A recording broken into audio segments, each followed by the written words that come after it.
तर रयत सारथी न्यूज नेटवर्कमध्ये आपल्या सर्वांचं स्वागत आहे. पाहूया आपल्या भागातल्या आपल्या बातम्या. शिरोळ पंचायत समितीवर महाविकास आघाडीचाच झेंडा फडकणार. महाविकास आघाडीचे नेते माजी खासदार राजू शेट्टी, उद्यान पंडित गणपतरावदादा पाटील यांनी व्यक्त केला विश्वास.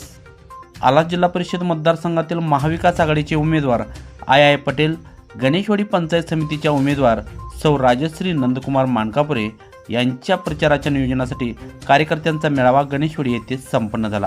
यावेळी शेडशाळ, गणेशवाडी, कवठेगुलंद, शिर्टी येथील कार्यकर्ते मोठ्या संख्येने उपस्थित होते. कार्यकर्त्यांना संबोधित करताना महाविकास आघाडीतील प्रमुख नेते माजी खासदार राजू शेट्टी म्हणाले, आणि आम्हाला तर खात्री आहे पंचायत समितीवर तर झेंडा आपलाच लागणार आहे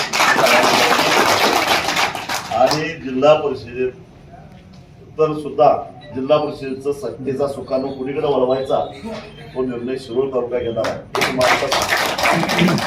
आणि त्यामुळं 100% जिल्हा परिषदेच्या ज्या काही त्या मला समिती असतात, सभापती पद 4 असतात, एक अध्यक्ष, उपाध्यक्ष, बाकीचे 4 हे असतात.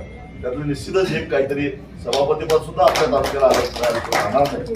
पण त्यासाठी जिद्दीनं, एक दिनानं, ताकदीनं आपल्याला ह्या 7 जागा कशा निवडून आणता येतील ते बघावं लागेल. काँग्रेसचे ज्येष्ठ नेते दत्त उद्योग समूहाचे प्रमुख उद्यान पंडित गणपतरावदादा पाटील यांनीही कार्यकर्त्यांना एकजुटीने कामाला लागण्याचे आवाहन केले.